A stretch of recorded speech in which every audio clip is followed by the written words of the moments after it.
2020 and I am taking class 6 Hindi. कल हमने chapter 3 finish किया था परिवर्तन।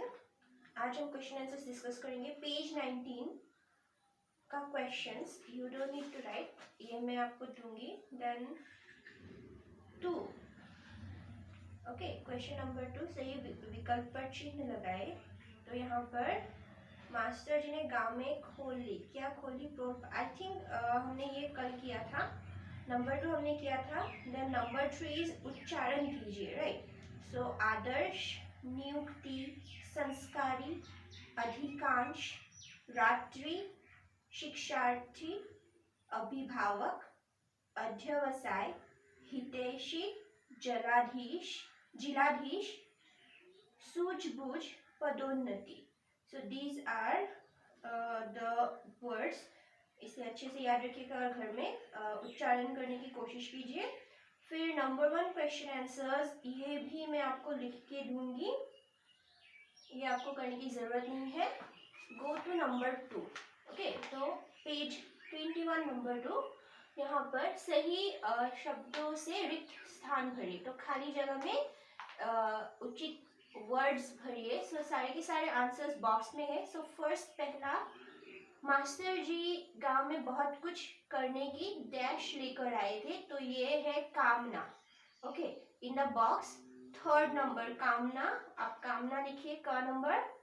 ख नंबर, मास्टर साहब के सामने अनेक डैश थी, सो ये होगी चुनौतियां। दूसरा वर्ड, बॉक्स का दूसरा वर्ड चुनौतियां।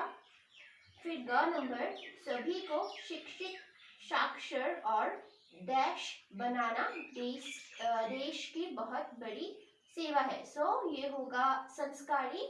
4 number word in the box, संस्कारी। फिर घ नंबर, धीरे धीरे शिक्षार्थियों की डैश बढ़ने लगी, ये होगी संख्या, पहला शब्द। फिर न नंबर, डैश गांव को देखकर हर्ष विभोर हो उठे, तो ये होगा जिलाधीश, ओके। सो खाली जगह को भरिए। नंबर 3, यहाँ पर हमें क्या करना है? वाक्य बनाना है, ठीक है। तो संकल्प का अर्थ क्या है? संकल्प is like promising, wow, VOW, wow, that is संकल्प। तो संकल्प का वाक्य, बच्चों ने अच्छे से पढ़ाई करने का संकल्प लिया, ओके। और हम लोग ये भी लिख सकते हैं, गांववासी और गांव के लोगों ने अपने बच्चों को पढ़ाने का संकल्प लिया, ठीक है। तो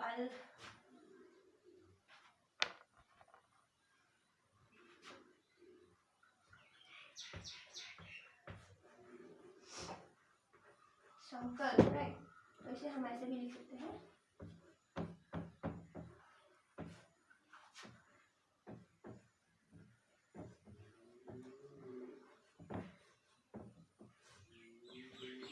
गांववासियों ने अपने बच्चों को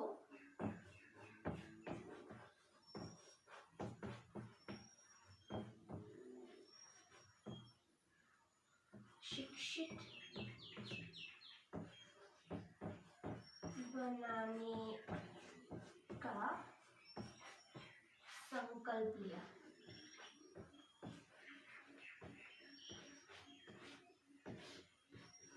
ये थोड़ा सा लंबा है, आपको अगर कोई दूसरा वाक्य आता है तो आप वो भी लिख सकते हैं, जरूरी नहीं कि आपको यही लिखना होगा। मैं ये एग्जाम्पल के तौर पर आपको दे रही हूँ, ओके। अगर आपको दूसरा आता है तो आप दूसरा लिखिए, जरूरी नहीं कि आपको यही लिखना होगा। फिर दूसरा शब्द वाक्य बनाओ में था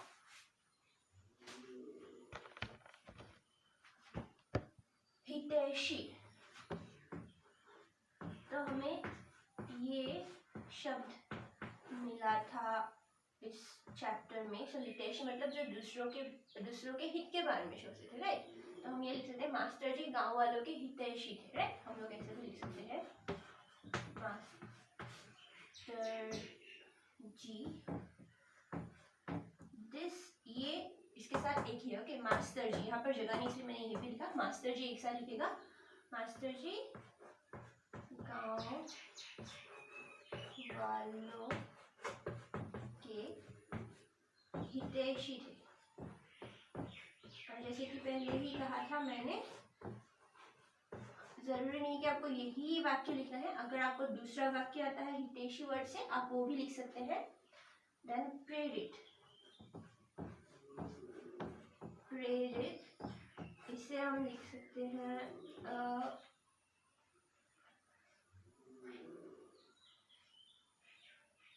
गांव की उन्नति ने दूसरे गांव को प्रेरित किया। राइट, गांव की उन्नति ने दूसरे गांव को प्रेरित किया। और हम ये भी लिख सकते हैं मास्टर जी ने बच्चों को प्रेरित किया।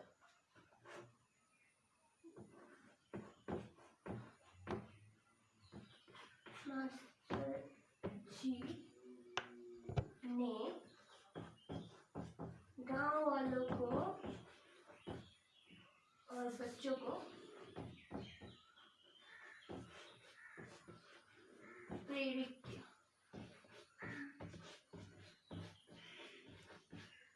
ओके, अगर प्रेरित से आपको दूसरा सेंटेंस आता है, दूसरा वाक्य आता है, तो आप वो भी लिख सकते हैं।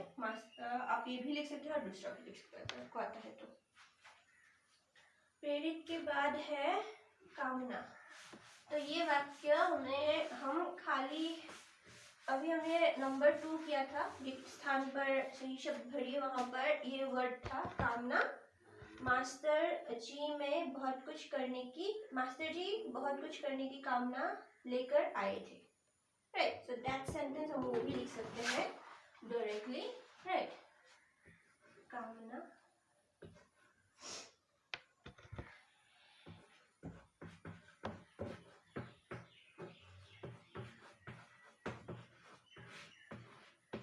मास्टर जी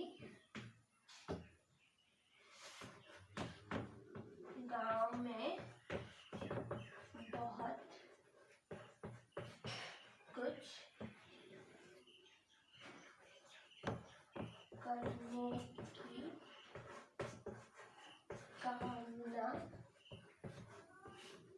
लेकर आए थे। कामना और इच्छा। तो कामना आप ये भी लिख सकते हैं, और अगर आपको दूसरा आता है तो वो भी लिख सकते हैं। सो नेक्स्ट है चौपाल। ठीक है, सो चौपाल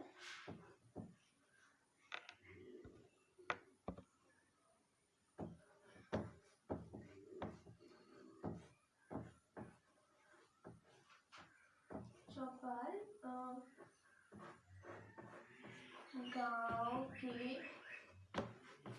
युवक चौपाल में बैठकर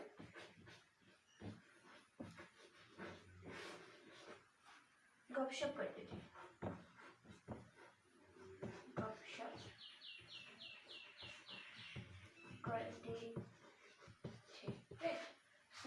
चौपाल हम ये ऐसे भी लिख सकते हैं। राइट, सो बाकी का नंबर 4 मैं आपको नेक्स्ट क्लास में बताऊंगी। दिस इज व्याकरण। ठीक है, मैं आपको नेक्स्ट क्लास में एक्सप्लेन करूंगी। फॉर नाउ आप यहाँ तक कीजिएगा। Thank you.